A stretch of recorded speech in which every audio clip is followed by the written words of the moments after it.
Lighthouses were built to keep us safe, but some hide secrets darker than the sea itself.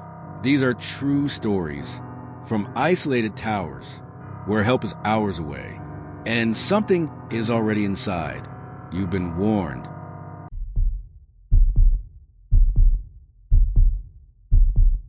My cousin Nate spent over 10 years in the Coast Guard.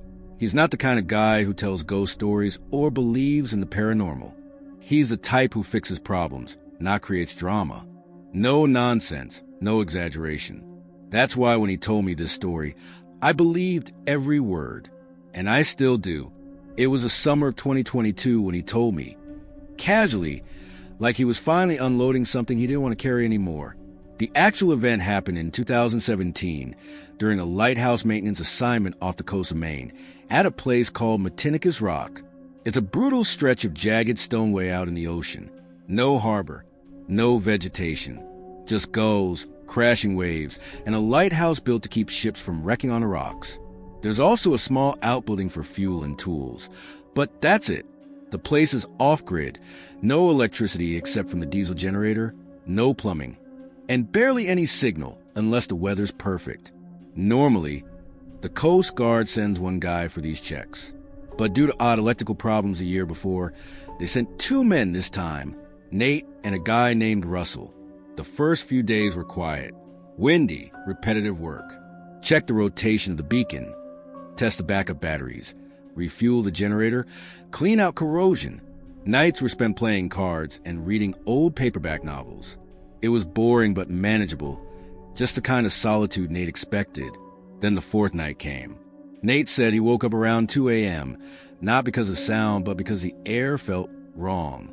Thick, charged, almost like right before a thunderstorm, but there wasn't a cloud in the sky, the kind of silence that presses in around you. He sat up and noticed something off. The lighthouse beacon wasn't sweeping across the windows like it usually did. That was a serious issue. Even under maintenance, the light is supposed to stay on. He woke Russell, and they climbed the spiral stairs to the top of the lighthouse.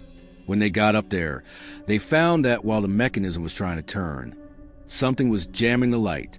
It was a large piece of fabric, maybe a coat or an old blanket, crammed into the gear assembly. The thing was soggy and covered in moss or algae, like it had been underwater for a long time. It stank like mildew and sea rot. They were baffled. The door had been locked, the windows sealed. No birds, no wind could have brought it in. They removed it, tossed it off the side, and chalked it up to weird coincidence. But the next night, it happened again, around the same time.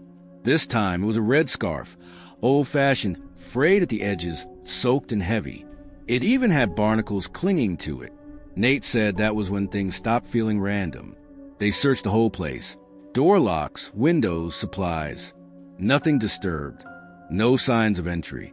So they started blocking the stairwell at night with storage crates, locked the beacon room every evening, and slept lighter. By the 7th night, things got worse. Nate was almost asleep when he heard Russell whispering. Not to him, to the corner of the room. Low, disconnected sentences, like he was responding to someone. When Nate asked who he was talking to, Russell just blinked and said, "Nobody," but his face was pale, confused. Later that night, Nate woke again and saw Russell standing at the window, staring out at the rocks below. He claimed he'd seen someone out there the night before, just barely visible in the sweep of the light. And when it turned back, they were gone. From then on, Russell began to unravel. He stopped talking much, just stared out the window. Sometimes he muttered about hearing things in the walls or footsteps on the stairwell. On the 9th night, they both heard it, slow, deliberate steps coming down from the top of the tower.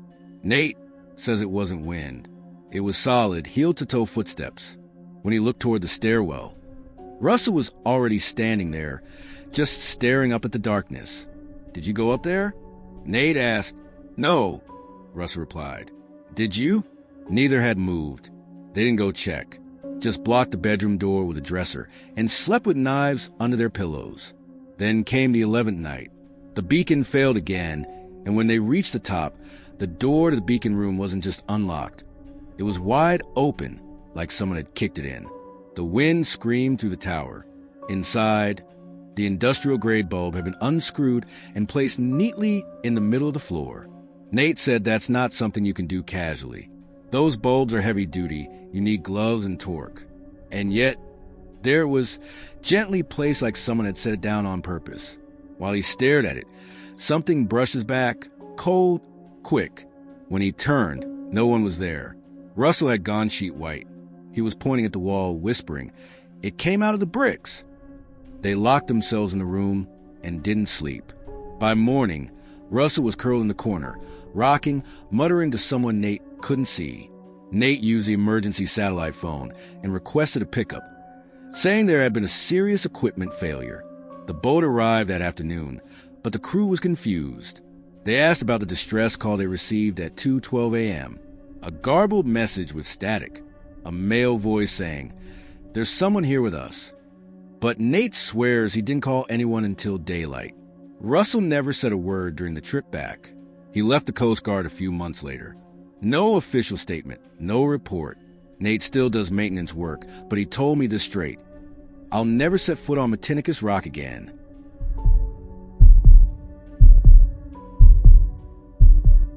This happened during the height of the COVID lockdowns, that weird stretch of time when no one knew what day it was.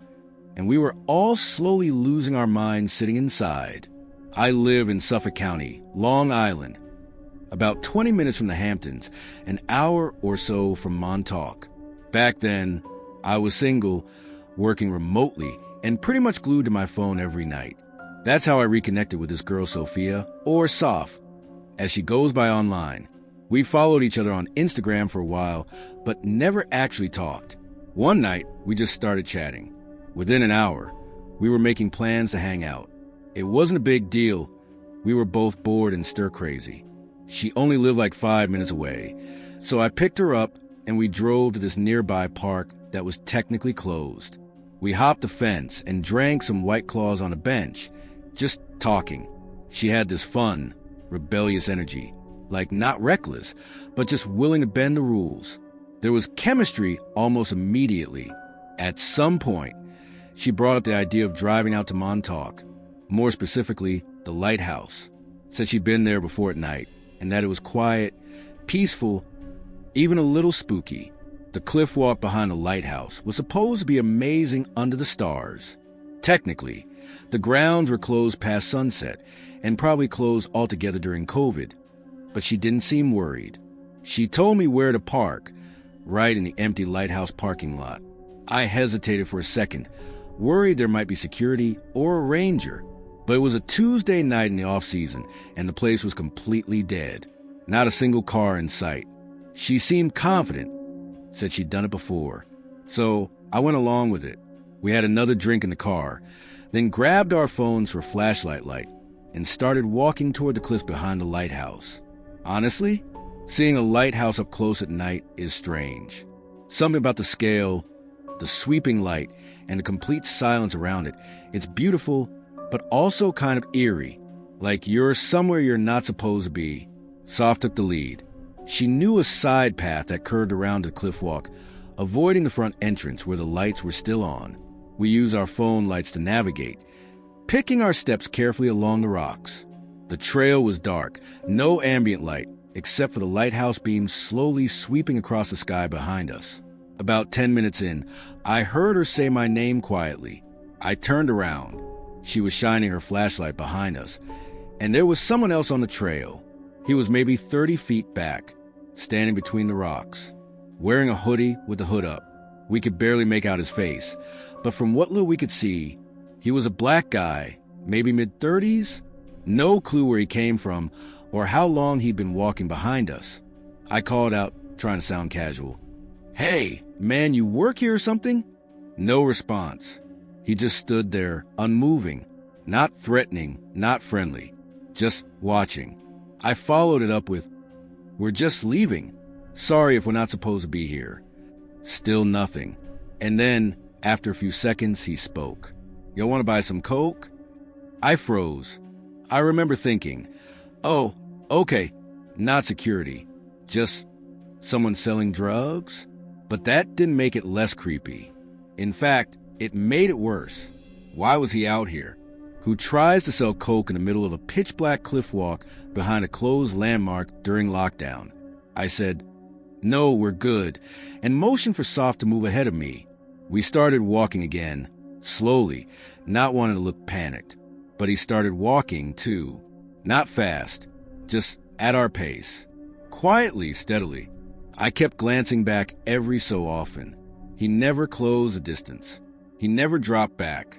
Just followed, like a shadow always there. By the time we reached the end of the cliff walk and cut back through the grass toward the car, we were speed walking. My heart was thudding in my chest. Every footstep felt loud. He was still following us. Same distance behind. Still silent. Then we noticed two more guys stepping out from the shadows between the trees near the parking lot. That's when things got terrifying. They weren't talking loudly, but one of them said something. I couldn't make out what. We didn't answer. We just kept walking, closer to the car. I could feel the tension building. My hands were already shaking as I pulled the keys out. We got to the car, and that's when all three of them rushed up behind us. Two of them went straight for the doors. We screamed. I hit the lock button the second we slammed the door shut. I swear one of them was already pulling the passenger handle as it locked. I reversed, hard, trying not to hit anyone but needing to get out of there fast. One of them slammed a hand on the trunk. Another kicked the rear door. But they didn't chase us once we got moving. They just stood there watching us drive away. We didn't talk much on the way back. The adrenaline hit hard and then faded just as quickly, leaving that hollow, sick feeling in your gut. I dropped her off, and we both just said that was nuts before calling it a night. We hung out a few times after that, even joked about it once or twice. But the truth is, I still think about that night. What if we'd been a little slower? What if I'd fumbled the keys? What if they hadn't stopped when the doors locked? I don't know what they wanted, if it was robbery, intimidation, or something worse. But I do know this. I'll never go near that lighthouse again after dark.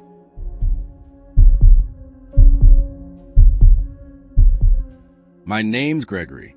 This is something my old friend Ian told me many times over the years, and it always stuck with me. I asked him to write it down recently so I could share it. He gave me the green light, said he was done holding on to it. Ian wasn't just anybody. You meet guys like him once in your life, and when you do, you know they're the real deal. Mid-50s, heavy-set, with sun-damaged skin and callous hands from a life spent working near the sea. He did marine salvage, coastal infrastructure, underwater inspections. He'd worked with federal contractors, private companies, you name it. Not the kind of man to make things up. This happened in 2013, when Ian got hired by a small coastal county in Washington state. They wanted him to assess an old decommissioned lighthouse, sitting out on a remote island.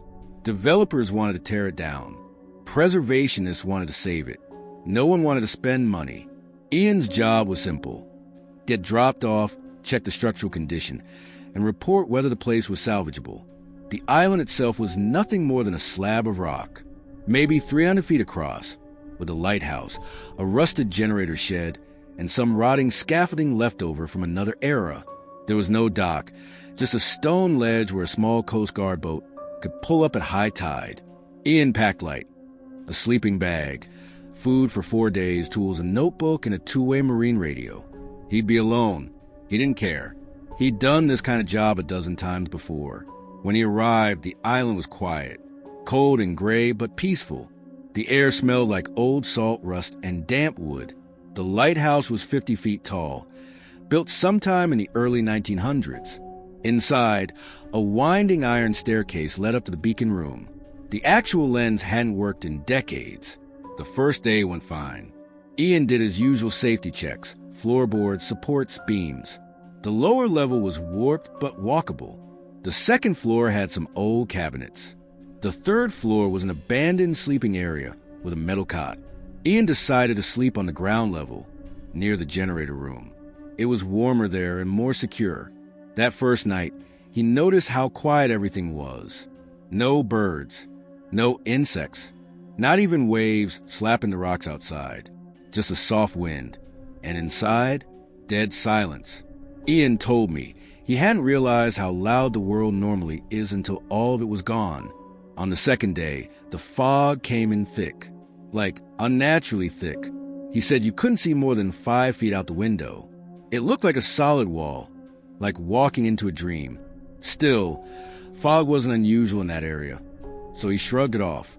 While climbing the stairs to inspect the upper floors, he noticed something odd. A small maintenance closet, halfway up the spiral staircase, which had been rusted shut on day one, was now slightly open. Just an inch or so, but enough to see the black void inside. He figured the metal had shifted due to moisture. Still, he didn't like it. He opened the door wider and saw a box sitting in the far corner. It looked like a lunchbox, wooden, damp, covered in moss, like it had been sitting underwater. He didn't touch it, just closed the door and made a note. That night, something woke him up. Not a noise exactly, but the absence of one, like the air itself had paused.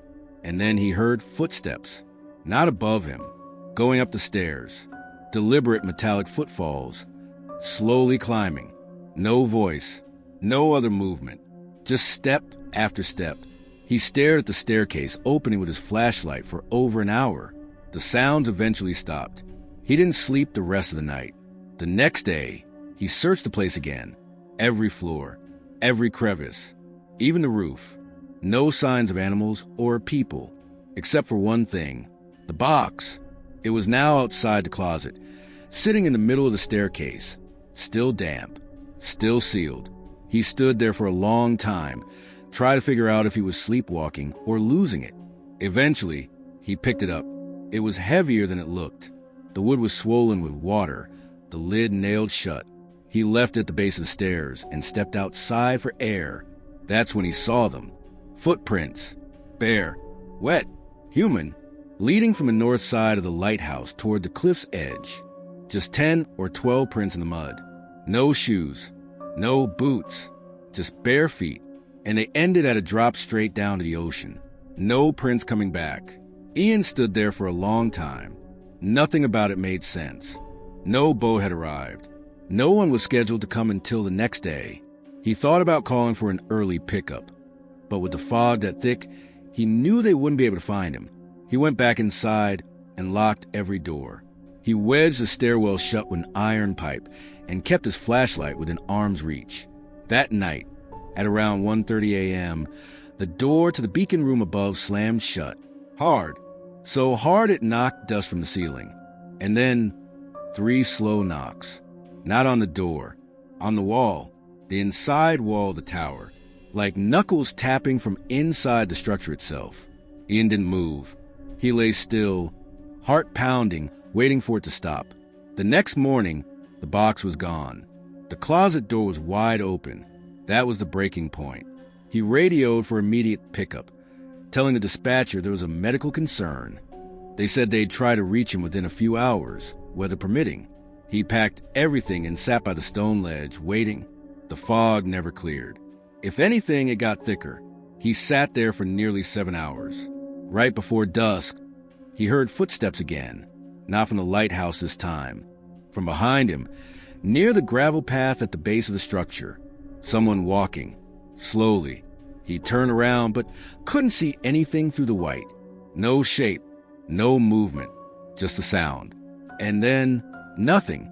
He backed toward the cliff's edge and stayed there until he heard the boat horn through the fog. The crew pulled him aboard just after dark. One of the deckhands asked why he looked so shaken. Ian just said the place was structurally unsafe and should be sealed off. That's all he wrote in his official report. No mention of the knocks or the box. Later, he told me he genuinely wasn't sure if what happened was real or if isolation had started to break him down. But I know Ian. He was sharp, focused, not a man prone to panic or stories. After that trip, he quietly stopped taking field assignments, phased himself out of coastal work altogether. I asked him once if it was because of what happened out there. He didn't answer at first. Then he said something that stuck with me ever since. Some places don't want to be found. You leave them quiet, and they leave you alone. I tried finding records about the lighthouse myself once. All Ian gave me were some rough coordinates scribbled in a notebook. But there's nothing on any map. The county records mention a decommissioned tower somewhere off the coast, but there's no name, no history, no official documentation. It's like it was never there at all. And that's the part that unsettles me the most.